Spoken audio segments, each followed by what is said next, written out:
Transform your mind, transform your life. Assalamualaikum warahmatullahi wabarakatuh. Kembali lagi dengan saya di WRL Learning Center Podcast ya. Transform your mind, transform your life. Let's talk, dan kita sekarang kedatangan dua bintang tamu. Wah, gini dua bintang tamu ya. Dua tamu yang sangat luar biasa, dan beliau ditempatkan di inti dari perusahaan Jatiluhur itu ya, bendungannya ya. Dan kebetulan di sini ada Kang Rahmat. Kang Rahmat, sehat Kang? Alhamdulillah. Gimana sehat. kabarnya Kang Rahmat? Baik. Sehat ya? Sehat, alhamdulillah. Aduh, dan ini juga ada Bro Ulpa ini ya. Bro Ulpa, sehat Bro Ulpa? Sehat Om, sehat Om. Ya. Oke. Kang? Ya. Kabarnya gimana Kang? Alhamdulillah baik. Alhamdulillah baik ya. Terus sekarang lagi ribet apa? Bukan lagi sibuk apa ya? Lagi ribet apa sekarang? Lagi ribet apa Kang sekarang? Kalau disebut ribet berarti harus hektik banget ya. Iya. Hektik banget ya. Berarti kalau sekarang tuh kita lagi hektik ini nyusun laporan ya. Nyusun laporan ya. Nyusun laporan instrumentasi keselamatan bendungan yang triwulan 3 tuh. Oke. Ya, ribet. Lagi ribet. Kang Ulpa sendiri lagi diribetin apa sekarang? Sama itu karena itu kan bagian dari salah satu job desk kami ya, terutama di bagian saya gitu. Kebetulan memang laporan triwulan keselamatan bendungan ini ya menjadi bagian penting, di mana laporan itu menjadi bentuk apa ya, pekerjaan yang sudah kita lakukan selama ini dalam memantau keamanan bendungan Insinyur Haji Juanda itu ya dituangkan melalui laporan itu, mungkin Pak ya. Gitu ya Pak ya. Jadi outputnya iya. Outputnya Output dituangkan, kita. outputnya. Nah, Kang, ini kan saya sempat dengar tahu kalau Kang Rahmat ini sempat menganyam pendidikan di luar ya. Alhamdulillah. Itu di luar apa? Di luar kelas atau atau di halaman? Itu gimana Kang? Saya yang mengenyam pendidikan kan di dalam sekolah. Oh iya. Tidak pernah di luar ya. Kecuali pandemi sekarang di luar semua ya, di rumah. Di rumah. Ya, online. Ya, ceritanya gini, 2014 itu kebetulan saya dapat SK tugas belajar. Nah, ceritanya disekolahin nih. Disekolahin di dalam negeri dan di luar negeri. Gitu. Programnya waktu itu Joint Master Double Degree Program di bidang Water Resource Engineering. Water Resource Engineering. Yes. Yang artinya teknik sumber daya air. Harus diterjemahkan ya? Iya, harus diterjemahkan lah supaya lebih abdol. Nah, terus selama di sana itu berapa lama sih Kang? Programnya gini, di dalam negeri pendidikannya 1 tahun, melanjutkan ke luar negeri 1 tahun, nanti balik lagi ke Indonesia, merampungkan tugas akhir atau tesis, habis itu sidang lagi di dalam negeri, habis itu sidang lagi di luar negeri, 2 kali sidang. Jadi bolak-balik ya? Bolak-balik. Wis, luar negeri bolak-balik, kayak mau ke Cicadas, Antapani. Itu mah bisa naik angkot. Iya, bolak-balik, tapi luar biasa banget ya Kang. Tapi banyak juga ya teman-teman dari Indonesia yang belajar di sana. Banyak. Pelajar Indonesia itu banyak di negeri Tiongkok banyak. Oh banyak ya. Ya, kan ada persatuannya. Ada Persatuan Pelajar Indonesia Tiongkok, PPIT namanya. PPIT. Nah, kita bisa kenalan di sana dari teman-teman seluruh Indonesia, dari Sabang sampai Merauke ada. Dari Sabang sampai Merauke ini luar biasa juga ya. Buk tangan dulu dong, ngeri kan. Mantap. Nah, kamu pas sendiri kapan mau nyusul ke luar negeri? Semoga lah, disemogakan aja. Iya Kang Ulpa. Kang Ulpa tuh kan secara struktur organisasi di bawahnya Pak Rahmat ya. Nah, apa aja sih yang dibantu sama Kang Ulpa dari segi pekerjaan dan dari segi tanggung jawabnya di pemantauan ya khususnya? Kalau kebetulan saya itu mempunyai job desk di mana kalau di struktur organisasi itu ada yang namanya supervisi data dan pelaporan keamanan bendungan gitu. Jadi semua data-data yang berhubungan dengan hasil pengukuran keselamatan bendungan, baik itu dari instrumentasi yang berhubungan dengan geoteknik, kemudian topografi dan lain-lain lah. Itu di collecting, kemudian dianalisa seperti apa gitu. Dan dari hasil analisa itu kita jadikan outputnya itu ke dalam satu laporan, di mana laporan itu terbagi ada beberapa jenis ya. Ada laporan triwulan, itu biasa kita laporkan setiap 3 bulan ke stakeholder ya. Keamanan bendungan itu berarti ke Balai Teknik, iya betul ya Pak ya, ke Balai Teknik, ke kemudian Direktur ke Direktur Bina OP gitu. Kemudian dari laporan triwulan itu ada laporan visual. Laporan visual itu setiap 1 semester dalam 1 tahun itu 2 kali kita melakukan atau kita membuat laporan visual. Kemudian di akhir tahun itu ada annual report, laporan tahunan gitu. Ya itu tadi paling visual, laporan visual itu visual yang seperti apa sih? Jadi dalam pedoman pengoperasian bendungan itu, terutama dalam masalah pemantauan keamanan bendungan, itu kan dibagi ke dalam 2 metode Pak ya. Ada pengukuran dengan menggunakan instrumentasi, kemudian yang kedua itu adalah pemantauan secara visual gitu. Betul. Gitu. Ya. Jadi untuk lebih apa? Lebih pasnya itu yang visual itu laporannya bentuknya kalau laporan ya berbentuk laporan inspeksi visual gitu. Jadi kan gini Pak Kang Susi, kalau di bendungan itu kan kita tidak bisa hanya mengandalkan instrumentasi. Ada kejadian-kejadian yang tidak bisa dimonitor oleh instrumen bendungan, ya kan? Seperti ada lubang binatang di bendungan. Ada lubang binatang. Nah, kedetek nggak sama instrumen Bang Susi kira-kira? Tentu tidak. Kan saya beri kedeteknya pasti nanti sama inspeksi visual. Kita harus jalan di sekitar bendungan ya, dari mulai puncak, lereng, kaki. Jadi itu harus bolak-balik gitu ya, memeriksa dengan teliti secara visual menggunakan mata kita, membawa kamera atau kalau bisa dilengkapi dengan drone. Nah kalau misalkan kita inspeksi visual melihat di sekitar tubuh bendungan, nah kelihatan wah ini ada lubang binatang. Nah ini kan bisa berpotensi membahayakan. Nah itu kelihatannya dari aktivitas inspeksi visual tadi. Kalau instrumen tidak bisa membaca, kecuali CCTV yang bisa zoom in-nya itu beberapa kali lipat gitu ya. Betul. Tapi kan itu teknologinya mahal pasti ya. Nah cara itu inspeksi visual itu masih dipakai sampai sekarang karena ada pedomannya juga dari Kementerian PUPR. Jadi mau tidak mau harus tetap turun turun ke lapangan, inspeksi visual secara rutin ya, minimal 6 bulan sekali. Minimal 6 bulan sekali. Minimal 6 bulan sekali. Oke, berarti itu sudah menjadi kewajiban pengelola, pengelola bendungan. Jadi, harus dilakukan pengecekan secara visual itu. Betul. Artinya bareng-bareng. Tapi Kang Rahmat nggak sendiri berangkat itu nggak ya? Biasanya dengan tim. Sama tim bagi karena lumayan.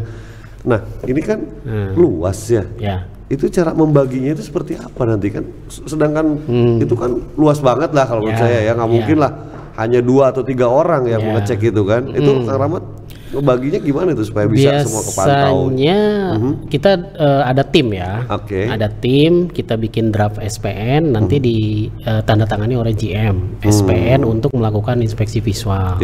Nah ke lokasi yang kita tinjau, kita inspeksi itu biasanya kita minimal berempat. Ya kan, kalau personil memadai atau cukup bisa berlima. Nah itu benar kata Kang Susi tadi. Jadi yang satu ada yang menginspeksi di puncak bendungan misalkan, yang satu di kaki bendungan, ya kan, yang satu jadi nulis-nulis apa temuan di lapangan apa aja, yang satu orang kata kayak Kang Susi nih, moto-moto. Itu kan harus moto-moto. Apa nih? Harus ada laporannya ya. Harus. Ini temuan di lapangan apa? Harus difoto. Dan foto harus diukur, misalkan perlu diukur atau perlu di-sketch.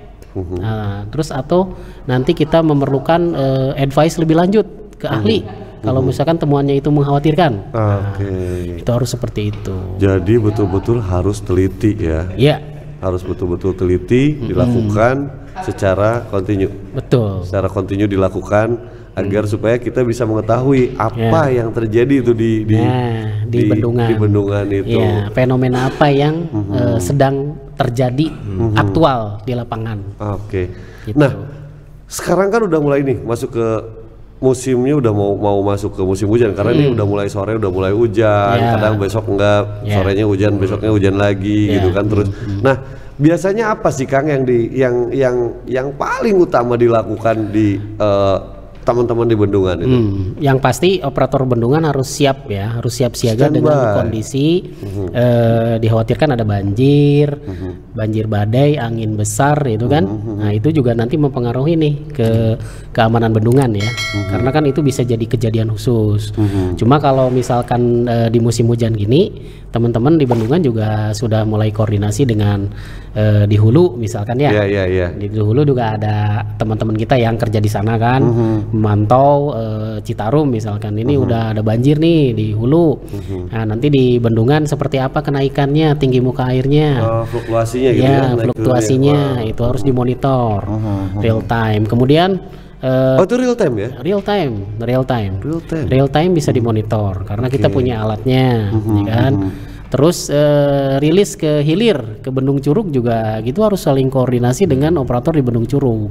Gitu. Kalau kondisi banjir biasanya, katakanlah Cikau lagi banjir nih.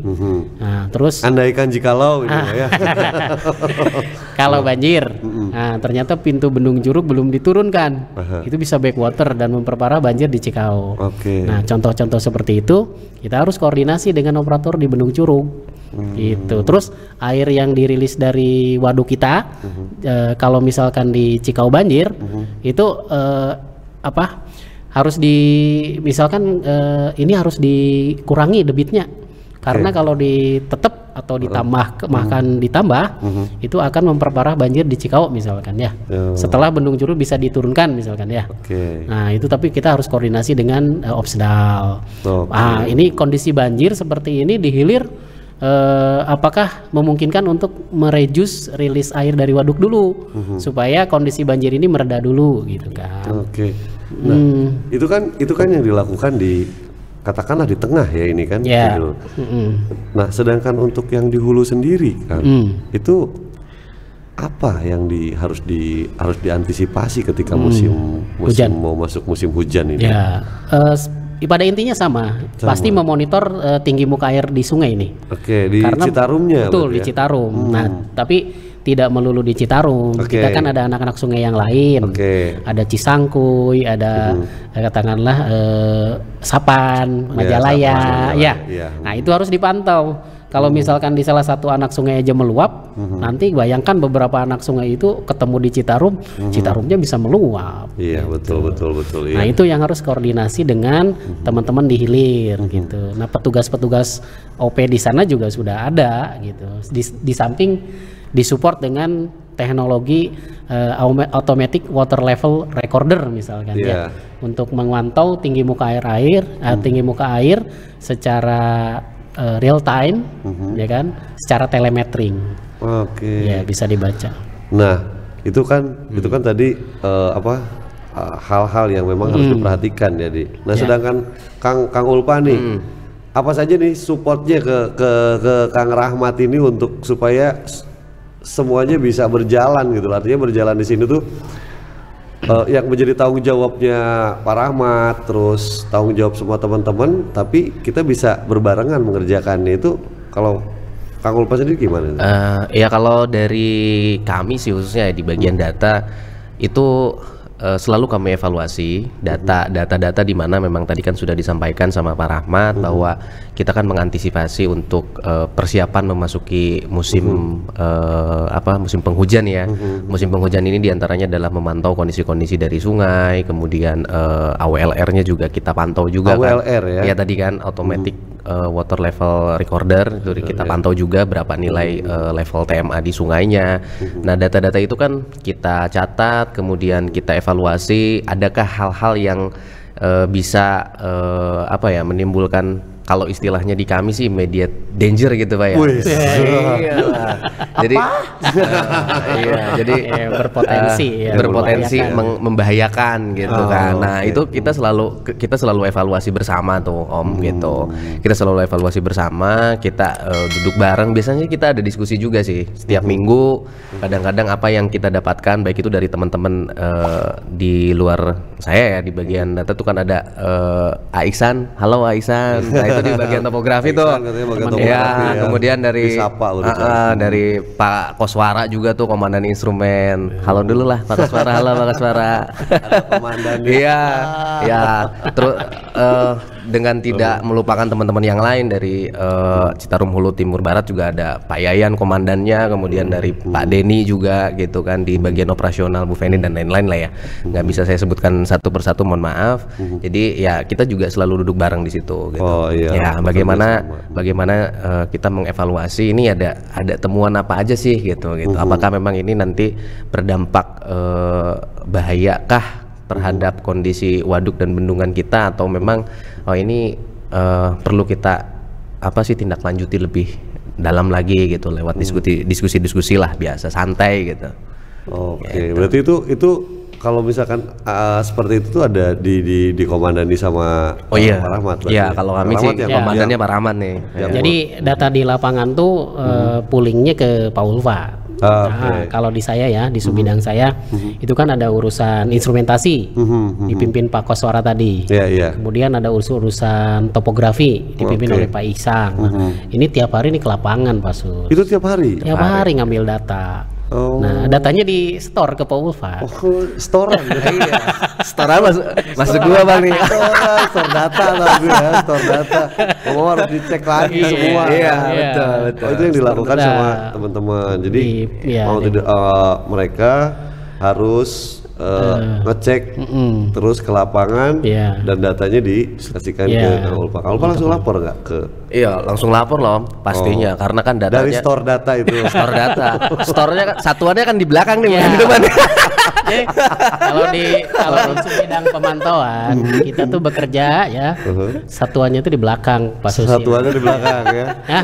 Milimeter. Aha. Apalagi datanya sentimeter. Terus curah hujan milimeter.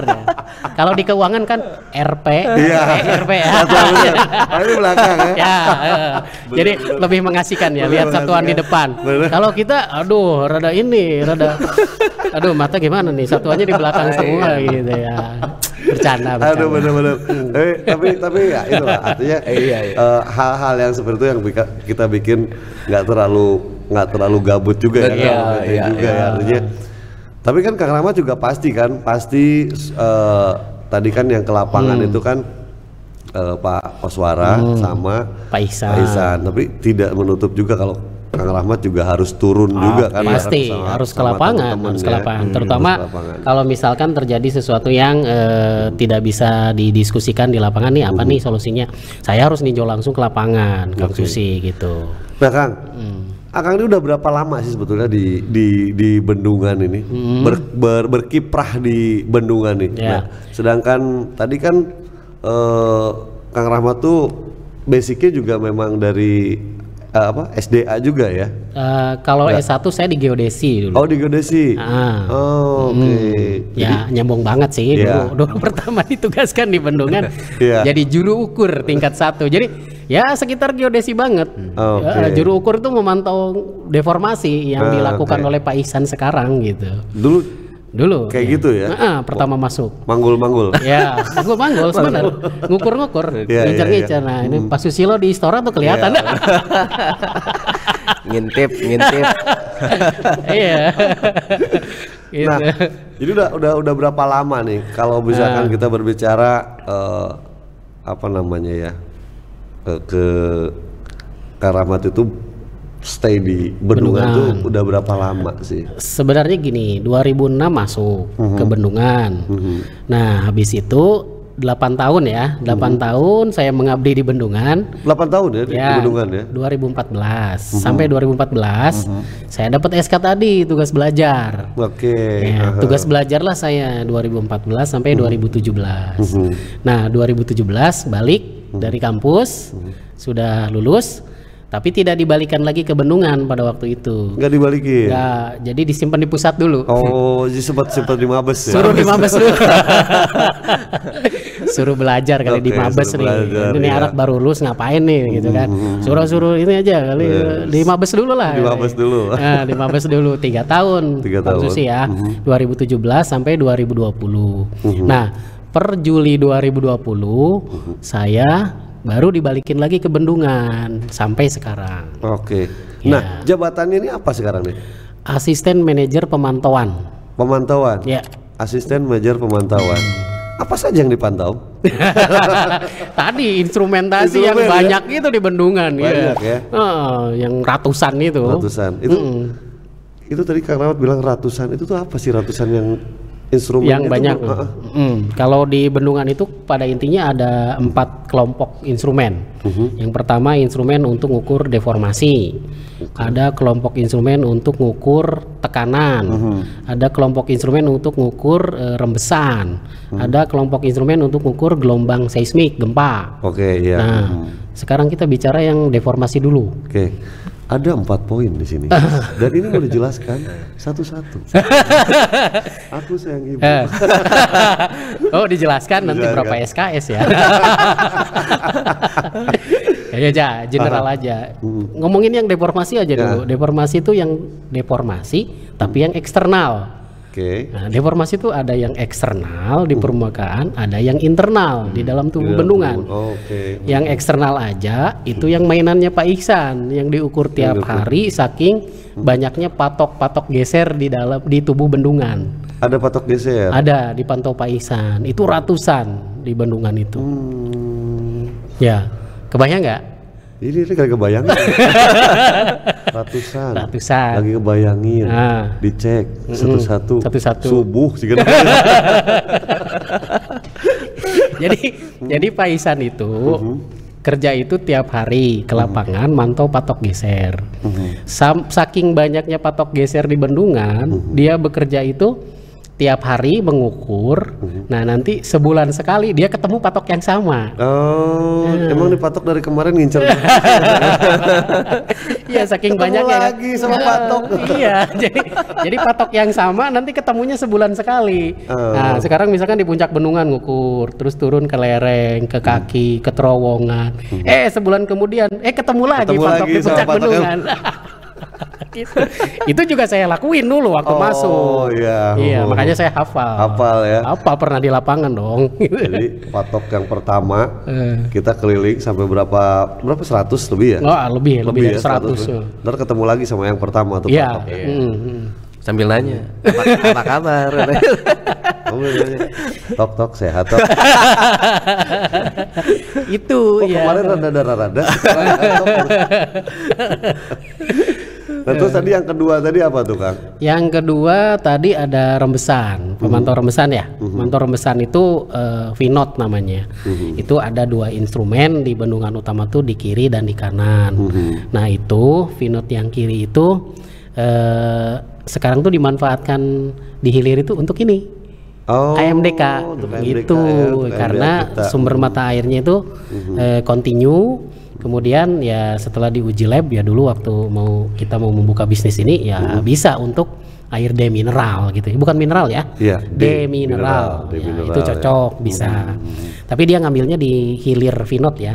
Jadi kalau jangan sampai di hulu, karena itu nanti mengganggu kita dalam mengukur rembesan tadi. Oh, dia kan kalau misalkan diambilnya di hulu dia keganggu Nggak ya? boleh, kan kita nanti nggak valid pengukuran debit rembesannya, ya kan? Makanya dilakukan ngambil sumber air di VNOT ini di hilirnya setelah kita melakukan pengukuran debitnya. Gitu, jangan diintervensi, itu masalah dam safety nanti. Wis, masalah dam safety. Iya. Dam safety, keren banget kan. Nah, terus tadi itu kan jadi tidak boleh ada apa tadi pengambilan di hulu ya? Iya, di hulu. Tetap harus di hilirnya VNOT. Iya. VNOT-nya. Karena nanti itu membiaskan hasil pengukuran debit kalau diambil di hulu gitu. Jadi dia nggak akan tahu ukuran pastinya gitu. Ukur debitnya. Debit pastinya.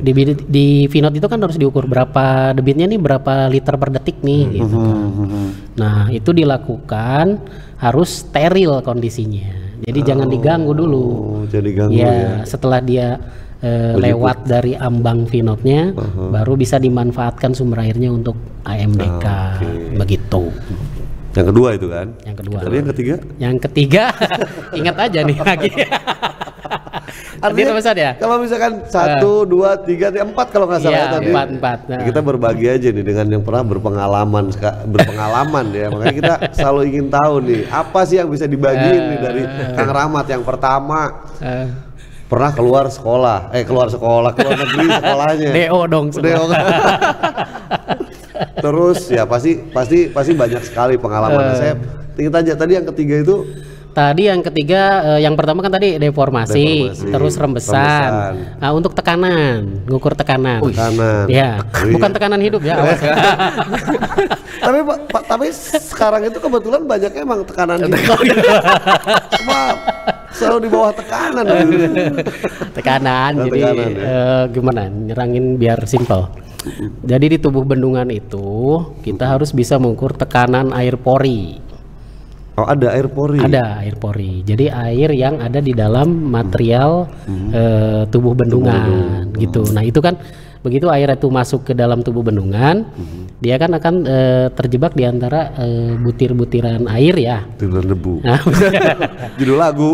Butiran tanah, butiran tanah. Ya, air itu bisa menimbulkan tekanan yang nantinya berpengaruh kepada kekuatan atau kuat geser dari tanah material bendungan, tanah timbunan bendungan. Nah, itu harus kita pantau. Kalau misalkan tekanannya naik, nah itu harus kita waspadai. Tapi tekanan turun juga harus diwaspadai juga gitu. Oh, jadi naik diwaspadai, turun diwaspadai. Kalau tengah-tengah nggak apa-apa lah ya. Tengah-tengah sesuai tren, berarti kita nggak terlalu worry lah, nggak terlalu worry gitu. Tekanan air pori gitu ya. Tekanan air pori. Dan itu dilakukan secara kontinu? Secara kontinu, ada jadwalnya, ada prosedurnya. Iya, ada prosedurnya kan. Ya, kita nih di Subbidang Pemantauan bekerjanya enak sih sebenarnya. Enak apa tuh? Ada prosedurnya. Jadi nggak ngawur gitu Pak Susilo. Iya, mengikuti alur lah ya. Nah, jadi prosedur 27 tentang pelaporan pemantauan dan pelaporan keamanan bendungan, keselamatan bendungan. Ada prosedur 28 tentang pemeriksaan saluran bawah atau TIRES. Nah, kita tinggal ngikut itu gitu. Jadi nggak ngarang-ngarang. Karena yang saya tahu kan kalau Jatiluhur ini adalah salah satu objek vital nasional. Betul, sekarang udah objek vital nasional. Yang betul-betul memang harus dijaga. Dan ini lumayan panjang lagi kan? Iya. Lumayan panjang, terus harus dilakukan pemantauan secara kontinu. Terus bendungan besar yang klasifikasi hazardnya tinggi. Maksudnya? Jadi berpotensi bahaya, sangat berbahaya kalau kita mengabaikan dam safety dari bendungan Jatiluhur itu. Jadi hazard klasifikasinya tinggi. Kenapa? Bisa jawab nggak? Tentu tidak. jadi gimana itu Kang? Jadi gimana Kang? Ya, yang dimaksud dengan hazard classification high itu atau tinggi itu karena kalau sampai terjadi kegagalan bendungan di Juanda, itu nanti akan berakibat kepada korban jiwa, korban material, korban-korban lainnya. Jadi fatalities terutama korban jiwa ya. Karena kan di daerah hilir bendungan Jatiluhur ini banyak pemukiman, banyak infrastruktur yang strategis, ya kan, jalan tol, ya kan, jembatan, betul. rel kereta, apalagi sekarang rel kereta cepat lagi dibangun, ya, yang pasti nyawa juga, karena kan banyak penduduk-penduduk itu yang tinggal di hilir Waduk Jatiluhur seperti di Karawang, ya kan, terus di daerah sekitarnya. Berarti benar-benar harus ekstra hati-hati untuk memantau, ya, karena itu kewajiban pengelola Kang Susi. Itu sudah diamanatkan oleh Peraturan Menteri Pekerjaan Umum Nomor 27 Tahun 2015 ya. Luar biasa. Katalar. Ya. Karena memang tanggung jawabnya, jadi nggak mau harus katalar itu ya. Udah ada permen PUPR-nya. Gitu. Kang Ulpa, ini kan Kang Rahmati banyak banget ya, artinya banyak banget pengalamannya. Apa aja sih yang bisa diambilin ilmunya? Karena kan berbagi ilmu itu kan bagus, artinya Kang Ulfa juga kan pasti banyak belajar tuh Iya, kan. pastilah tentunya gitu. Dari Kang Rahmat. Itu apa aja sih yang bisa diambil dari pengalamannya beliau ini nih sebagai apa tadi pemantauan. Iya. Asmen pemantauan. Iya.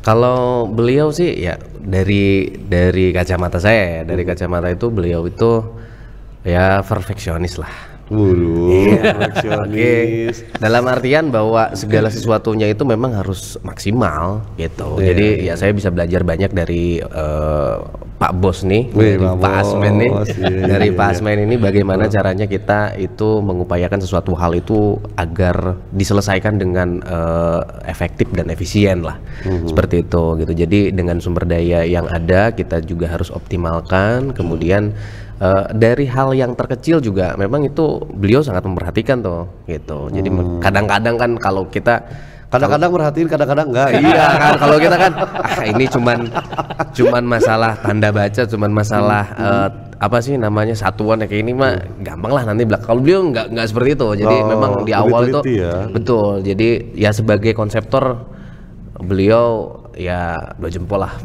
buat kami ya gitu. Oke. Luar biasa ya. Barusan Kang Ulfa lagi muji-muji bosnya. Nggak tahu ada keperluan apa dan nggak tahu juga karena di samping saya. Dipuji banget kalau di sampingnya. Tapi nggak tahu kalau di belakang nyuruh terus. Manusiawi lah. Manusiawi. Tapi pasti semua pasti berangkat dari bawah. Betul. Kang Rahmat juga berangkat dari bawah sih sampai posisi seperti ini. Tapi bagi saya dengan Kang Ulfa yang masih muda ya. Dulu dong. Milenial kita. Terus banyak belajar juga kayak nih ke Kang Rahmat ini. Kang. Ya. Apa sih biasanya kendala yang paling tadi ngeribetin dalam urusan tanggung jawab pekerjaan Kang Rahmat ini, terutama kan masalah di bendungan itu kan bener-bener dari safety-nya, terus ya hal-hal yang lainnya kan betul-betul harus diperhatikan. Pasti. Yang ribetinnya apa sih gitu? Sebelum ke kendala tadi nggak nanyain satu lagi ya? Kurang tadi baru nomor 3 ya? Baru nomor 3 ya? Ya udahlah satu lagi. Mau dilewat atau gimana nih? Lewat yang tadi. Nanti yang itu kan tadi dikupas kan ditagih itu tadi saya nerangin 4 hal. Nah, baru nagih 3. Ya, baru nagih yang 3. satu gimana? Nanti angsulan aja. Jadi PR ya, yang satu PR ya. Tadi yang terakhir apa? Yang untuk ini instrumen untuk memantau getaran seismik. Oke, seismik. Seismik nanti bisa jawab seismik kan? Biar Pak Bos aja. Oke, Kang Rahmat lanjutin yang tadi. Itu ya kendalanya kendalanya. Gini, biasanya kita dalam bekerja itu pasti ketemu kendala, ya kan. Nah, kalau kendala di kami ya di subbidang pemantauan paling ini mengendalikan orang sama instrumen nih. Instrumen banyak, orang ada gitu loh. Kalau instrumen mudah dikendalikan. Ya. Karena ya instrumen namanya juga udah tahu teknologi. Tapi manusia susah dikendalikan. Tapi tidak semua. Tidak semua. Kalau itu kan wajar ya di organisasi ada orang yang high motivated gitu ya. Ada yang low motivated gitu kan. Nah, itu yang mungkin sebagai saya sebagai atasan ya itu tugas saya untuk menaikkan yang karyawan-karyawan yang low motivated tadi bisa menjadi setara dengan yang lain dengan high motivated. Jadi teamworknya jadi bagus gitu. Itu dari kendala SDM. Nah, kalau dari kendala untuk peralatan itu alhamdulillah sih apa yang kita minta untuk mendukung pekerjaan demonitoring untuk pekerjaan pemantauan ini sangat didukung oleh manajemen. Bahkan investasi peralatan yang cukup modern pun manajemen meng-approve gitu loh. Sampai saat ini alhamdulillah kondisi bendungan kita tuh udah bisa dibilang modern lah. Modern. Ya, kita punya banyak instrumen yang sudah telemetering, kemudian banyak instrumen-instrumen baru yang tadinya tidak ada sudah dipasang gitu. Yang kita usulkan, rekomendasikan berdasarkan hasil studi tahun 2015 dari konsultan ACE ya waktu itu. itu ditindaklanjuti oleh manajemen gitu. Oke. Dan itu masih sebagian sudah digital. Sudah digital, sudah telemetri. Sudah telepon. Jadi Ya. lebih mudah mungkin. Lebih ya, mudah mengontrolnya. Mengontrolnya, iya betul. Jadi nanti Kang Susi kalau santai main-main ke ruang kontrol saya. Oke, nanti saya akan main-main ke ruangan kontrol. Nanti saya tunjukin Pak Kang Susi ini bendungan nih temanya lagi sekian. Tuh tekanan air pornya bisa dikontrol langsung. Terus rembesan sekian debitnya gitu kan. Nah, curah hujan kalau hujan langsung ketahuan gitu. Ada dashboard yang bisa kita pelototin terkait dengan bendungan kita gitu. Ya, dipelototin aja kalau nggak ada yang ngejelasin. Pelotot tapi nggak ada yang ngejelasin dia naon. Nanti Pak Ulfa nerangin ke Kang Susi deh. Soalnya asik juga ketika kita bahas bendungan yang memang dibangun pada tahun 57 ya. sampai 67. Sampai 67 dan Ya. senang banget lah kalau kayak Pak Kang Rahmat, Kang Ulfa bisa berkecimpung di bendungan, artinya dari segi nilai sejarah kita tahu, terus dari memantaunya kita harus seperti apa, karena kan orang-orang tuh kan lebih suka berbicara masalah sejarah. Ini dibangun buat apa sih sebetulnya? Terus ini tuh kekuatannya sampai kapan sih, kan pasti itu kan sudah diperhitungkan ya, makanya bendungan ini ya, bendungan Jatiluhur ini sangat luar biasa kalau luar biasa karena dulu kan dibangunnya oleh Presiden Soekarno ya. Pertama, itu proyek mercusuar lah waktu itu. Jadi pada saat dibangun itu bendungan Jatiluhur merupakan bendungan terbesar di dunia. Oke. Gitu. Listriknya, PLTA-nya yang dihasilkan ya udah bisa menerangi Jawa Bali gitu Kang Susi. Ya walaupun sekarang kan sudah perkembangan zaman. Kalau bendungan waduk atau tampungan terbesarnya masih terbesar di Asia Tenggara katanya. Tapi kalau untuk listrik mungkin ya kan banyak yang sudah dibangun dan lebih besar dari Jatiluhur gitu. Masih banyak bendungan yang akan dibangun juga kan Kang ya, yang saya dengar itu kan udah menjadi program pemerintah itu kan. Tapi tetap kita juga harus menjaga bendungan yang sudah ada pasti, ya, pasti. itu betul-betul harus kita maintain seperti tadi yang disampaikan sama Kang Rahmat. Memaintainnya itu ya banyak hal yang harus diperhatikan gitu kan. Kang Ulfa, siap. Nih tadi kan berbicara masalah data. Nah, kalau misalkan ada data salah, apakah dipantau kembali atau gimana? Ya, itu kan ada proses koreksi kita. Jadi koreksi sebetulnya kan memang ada dua metode ya. Kalau misalkan kita kan sudah dilengkapi dengan alat-alat yang telemetering deh. Tapi untuk pemantauan secara manual juga kita tidak tinggalkan gitu. Itu sebagai proses koreksi kita. Betul. Jadi ketika memang ada ya bisa dibilang ada data yang dirasa ini kayaknya anomali nih, ketidaksesuaian nih gitu. Jadi nanti teman-teman yang mengkoreksi gitu. Kita sama-sama koreksi di situ. Makanya memang ya unik dan asik sebenarnya sih. Gitu. Jadi yang pengecekan secara manual pun itu tetap dijalankan. Kita harus jaga itu. Tetap. Kita tidak berpikir ini sudah digital dan kita udah nggak usah melakukan itu. Tidak ya, tidak menggeserkan yang pengecekan secara manual. Iya betul. Tapi pernah terjadi Kang hal yang kayak gitu? Pernah terjadi. Jadi teknologi konvensional itu jangan ditinggalkan. Jadi kita walaupun sudah telemetering, itu suatu saat yang namanya alat ya, kadang-kadang malfunction atau koneksi drop, tidak ada gitu ya.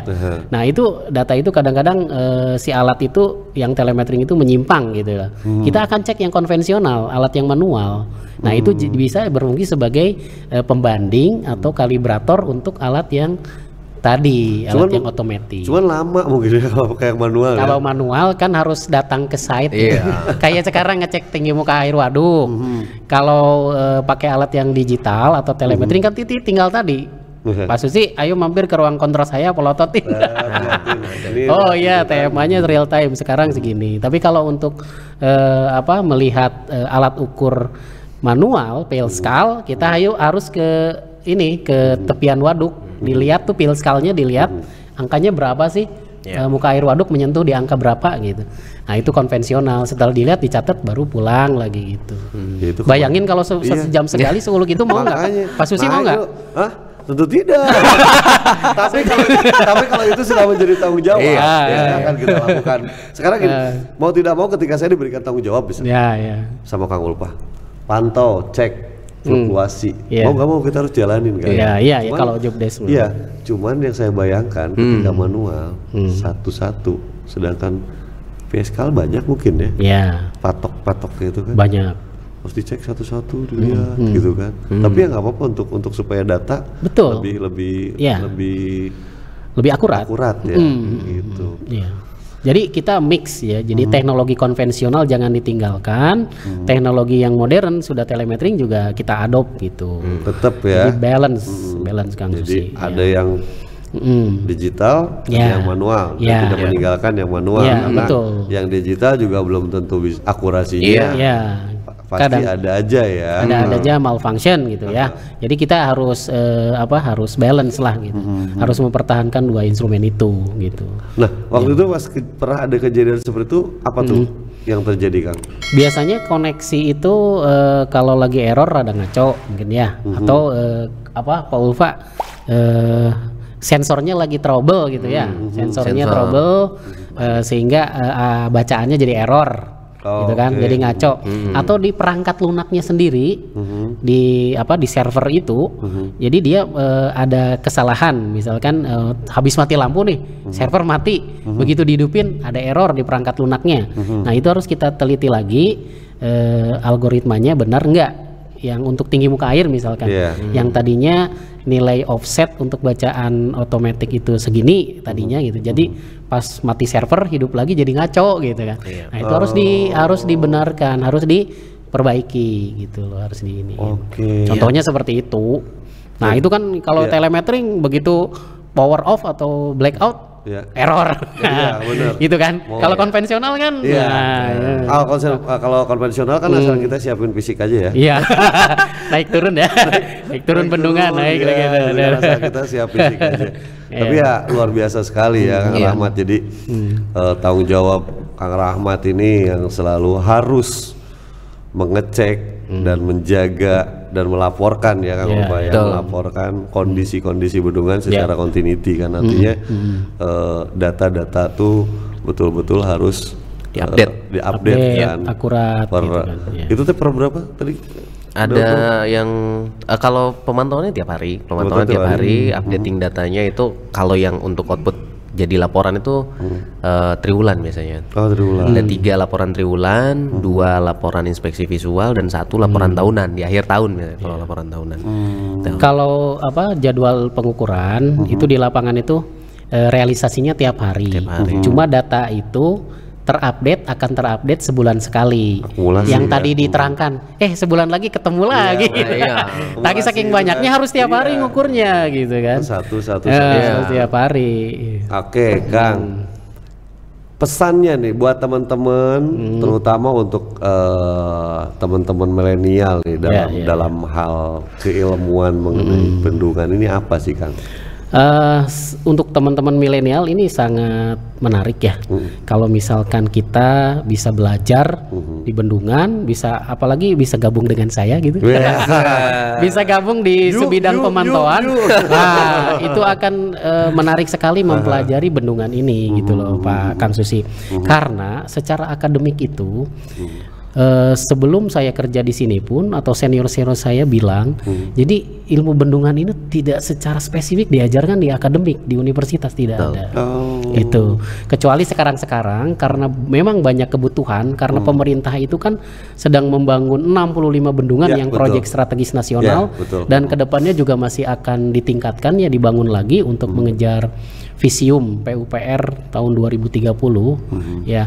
Nah itu PUPR itu bekerja sama dengan universitas-universitas di dalam negeri, terutama negeri, membuka tadi magister yang khusus di bidang bendungan. Jadi Master of Dam Engineering lah gitu. Nah itu baru tahun-tahun inilah atau tahun-tahun sebelumnya kali ya. Itu mulai 2020 atau 2019 PUPR itu bekerja sama dengan ini. Tapi sebelumnya ilmu bendungan itu tidak diajarkan spesifik di universitas. Jadi ya masih general kayak teknik sipil. Oh iya. Ya kan, betul, teknik betul. geologi katakanlah seperti saya teknik geodesi, Pak Ulfa teknik elektro. Padahal orang kerja di bendungan itu harus mengerti multidisiplin. Ya kan? Dia cuma tidak mengerti tidak hanya mengerti sipil saja, harus misalkan ini masalah soil mekanik. Nah, itu harus orang geologi atau fondasi bendungan. Itu harus orang yang ahlinya geologi. Nah, begitu saya punya instrumen banyak telemetering. Nah, ini Kang Ulfa jagonya, dia orang elektro. Nah, instrumentasi lagi kan harus lemah lagi. Nah, itu harus berdayakan ya teman-teman milenial kali gini gitu kan. Terus ada lagi misalkan untuk keahlian hidrologi gitu kan. Nah, itu jadi di bendungan itu sangat orang-orang yang dibutuhkan itu multidisiplin. Jadi kita tuh harus bekerja sebagai teamwork yang solid di bendungan dan saling sharing ilmu satu sama lain supaya semuanya mengerti kita tuh kerja di bendungan tuh seperti ini harusnya. Betul, gitu. karena berbagi ilmu itu adalah ibadah ya. Bukan ilmu kan harus diamalkan dan dibagikan. Nah, Kang Ulfa, harapannya apa sih nih dari pimpinan yang menurut saya lumayan pengalamannya lumayan, terus di bendungan juga sudah lumayan, artinya dari mulai lahir, dari mulai dia masuk itu udah di bendungan gitu kan, tanah airnya ya. Begitu dia mulai masuk meja itu udah disimpan, mulai capek itu capek disimpan di bendungan sampai harus disekolahkan ke luar itu kan, waktu itu masih di bendungan masih di bendungan. Iya. Nah, harapannya apa sih di Kang Ulfa nih dari Kang Rahmat yang kalau menurut saya banyak banget lah ilmunya gitu loh. Ya kalau saya sih memang secara pribadi ya, beliau kan memang sangat menginspirasi lah buat saya gitu. Terutama ya pribadi ya. Jadi inspirator. Betul. Jadi gini, kalau dalam urusan pekerjaan lah ya, kita profesional, Pak Rahmat sebagai atasan, kemudian saya sebagai bawahan beliau gitu. Tapi di luar itu kita juga sering diskusi gitu. Bukan hanya masalah pekerjaan, tetapi lebih dari itu bagaimana. Tapi nggak masalah rumah tangga kan? Oh iya. Bukan infotainment. Iya. Ya beliau juga memang banyak memotivasi sih gitu. Kadang-kadang juga beliau kalau misalkan memang ada kegiatan-kegiatan di luar nih, kalau ada seminar-seminar yang dari teman-temannya nih gitu, dari alumni yang dari China atau enggak dari teman-teman yang di Indonesia gitu, ada menyelenggarakan seminar, beliau juga sering ngajak gitu, sering ngajak. Ya harapannya memang ya suatu saat mungkin nanti ketika memang saya bisa gitu kan untuk ya melanjutkan seperti beliau ya. Saya terima-terima aja, syukurin. Karena memang yang saya tahu networkingnya luar biasa juga nih Kang Rahmat ini. Jadi teman-teman milenial terutama ya yang masih muda-muda kayak Kang Ulfa ini, kita harus berikan kesempatan sebanyak-banyaknya, wawasan seluas-luasnya, biar dia bisa menguasai apa yang harus dipelajari di bendungan ini gitu. Kalau saya sih ada seminar-seminar gitu nggak pelit gitu. Pak, ini kamu ikut webinar ya, Pak, ini pendaftarannya udah bayarin. Karena ada ilmunya. Jadi saya ngerasa wah ini perlu buat kamu, buat Pak Isan misalkan, buat Pangkos harus ikut. Gitu. Suka gitu loh teman-teman gitu. Pareman aing 2 kali bersin. Aduh, aing 2 kali bersin. Aduh.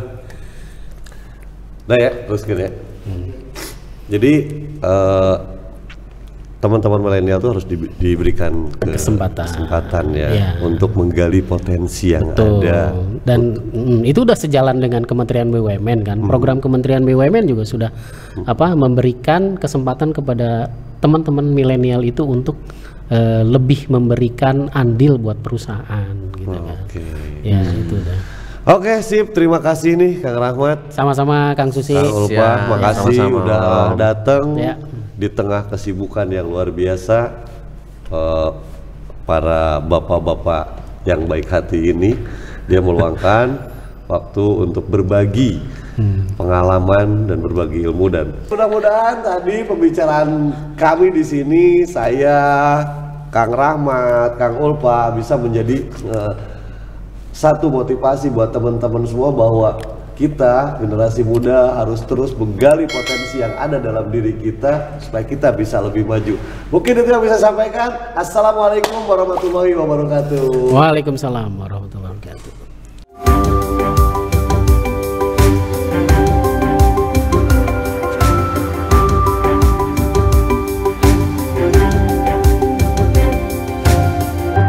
Let's talk.